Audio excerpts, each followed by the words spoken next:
Chapter 8, Ill Will. I returned to school with a great sense of accomplishment, but once I remembered where Og had spent the last 2 days, it was hard to concentrate on geography or math. I couldn't help imagining all the fun Og must have had with the Brisbanes. I glanced over at my neighbor in his glass tank. With that horrible grin on his face, he looked like a jack-o'-lantern. Ooh, scary. It was very, very, very cold outside, which meant that the heat inside was turned way, way up. Whew! That must be fine for a cold-blooded amphibian, but I was wishing I could take off my fur coat.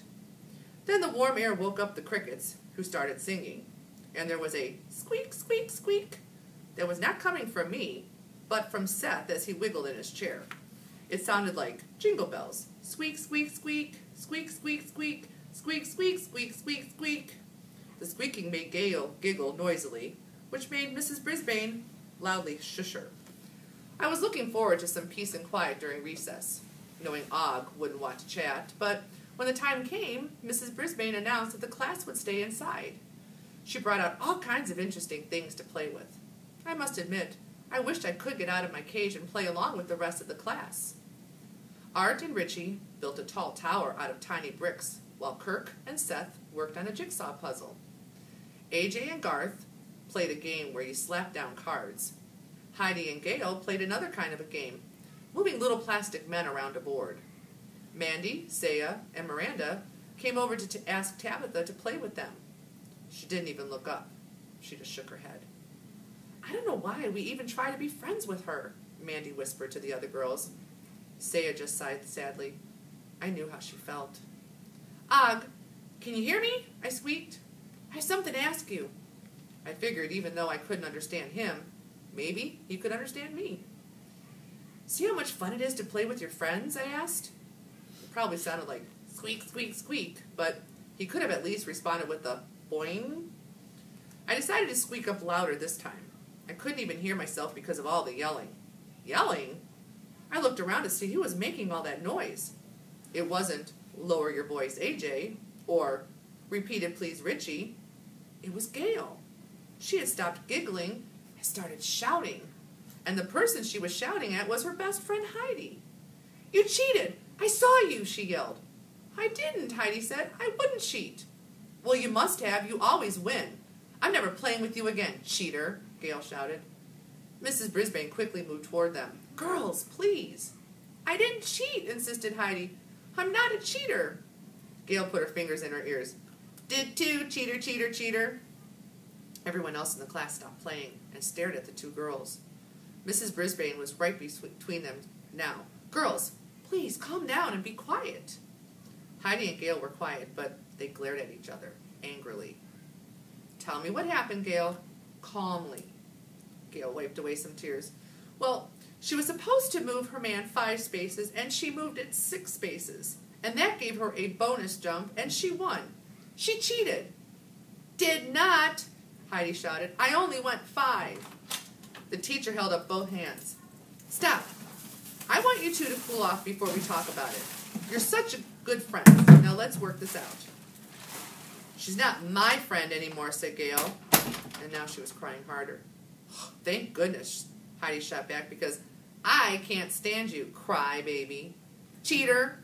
Mrs. Brisbane just shook her head. "Heidi, you go over there by Humphrey and Og," she said firmly. "And Gail, you go sit at my desk.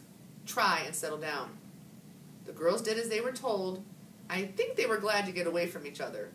Soon, Heidi was leaning up against the table where Og and I have our homes. "Crybaby," she whispered so softly only that we could hear. It was hard for me to believe that Heidi would cheat her best friend. It was hard for me to believe that Gail would lie about Heidi. I thought friends always got along, no matter what. "First, all she does is giggle, and now all she does is cry," Heidi muttered. At Mrs. Brisbane's desk, Gail glared over at Heidi and wiped away a few more tears. When recess was almost over, Mrs. Brisbane took the two girls out in the hall to discuss the argument. They came back in and quietly returned to their seats. But as soon as Mrs. Brisbane turned her back, I saw them stick their tongues out at each other. Maybe friendship wasn't all it's cracked up to be. It was snowing by afternoon recess, so Mrs. Brisbane divided the class into 4 teams. Each team had questions to answer. They had to decide as a group what the answer would be, or should be. Mrs. Brisbane kept the score. She wisely put Heidi and Gail on different teams so they wouldn't argue or make faces. And both their teams lost. The winning team had Miranda, Kirk, Seth, and Tabitha on it. And to my surprise, the reason they won was Tabitha. Mrs. Brisbane asked each team questions about all kinds of things. Flowers, books, poetry, sports, animals, but not hamsters, I'm sorry to say, and countries. Nobody knew much about the flowers. Everybody knew a lot about animals. Saya was the best at answering questions about countries.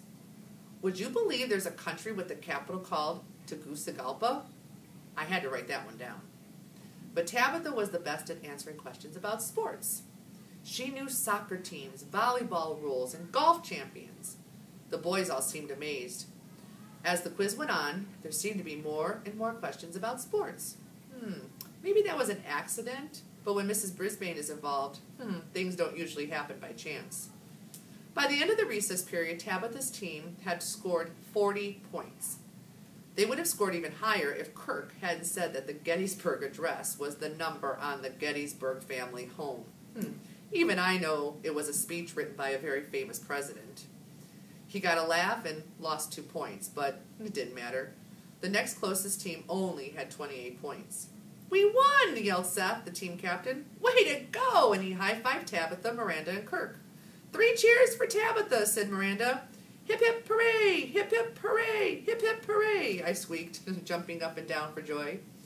Nobody called her a baby. Even Tabitha looked happy. Unfortunately, Heidi and Gail didn't seem cheered up at all. In fact, while all the attention was focused on Tabitha, I saw Gail mouth, "Cheater," to Heidi, and Heidi went, stuck her tongue out at Gail. It was enough to make a grown hamster cry, a less sensible hamster than me, of course. Og, you may not understand me, but you'd want Heidi and Gail to be friends again, right? I asked my neighbor once again.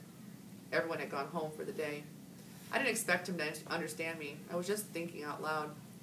I was amazed to get an answer. Boing! Og jumped straight up and down, over and over again. I didn't know if he had sat on a tack or eaten something that didn't agree with him. Og, are you all right? Boing, boing, he said, boing. I jumped up and looked over at him. I was pretty sure he was agreeing with me. "So, what are we going to do?" I asked him. "How can we help them?" As abruptly as he began, Og stopped bouncing and boinging and sat as still as a rock as usual. I was discouraged and puzzled too. Either he didn't have any ideas or he'd given up on trying to get me to understand him. I felt we both failed. Finally, I spoke again. There sure were good friends. Og stayed silent the rest of the night.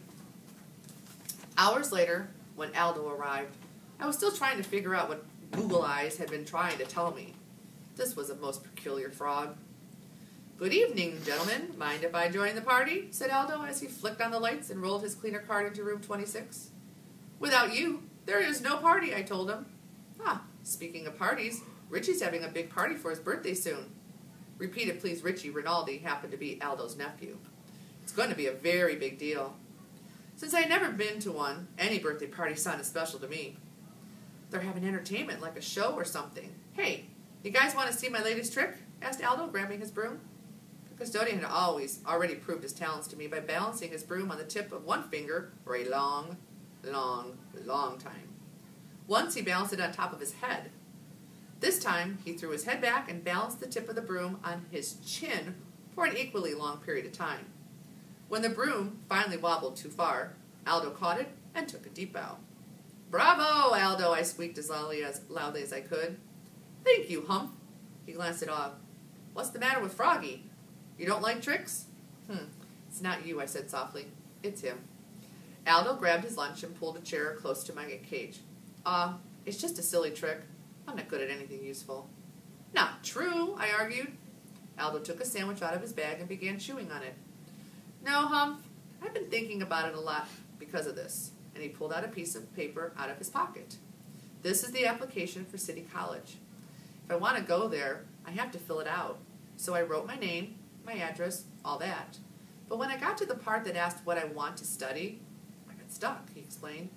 "I'm practically middle-aged, and I still don't know what I want to be when I grow up." Aldo put down his sandwich. and stared at the application. I'm not sure what I'm good at. I thought of being a teacher, but I don't know. Would the kids like me? Am I smart enough to be a really good teacher? Yes, be a teacher, please, I insisted. For once, Aldo didn't seem to hear me. Besides, they want a letter of recommendation from somebody important. Somebody believes I can succeed, said Aldo. I'll do it, I assured him, but he wasn't paying any attention. I'm just not sure. He tossed his lunch back onto the cart. Don't think I forgot you, pal, and he told me as he dropped a small piece of carrot in my cage. Thanks a heap, I squeaked. You're welcome, Aldo replied. At least he understood most of what I said. One thing I understood, it was time for me to take action. Never injure a friend, even in jest.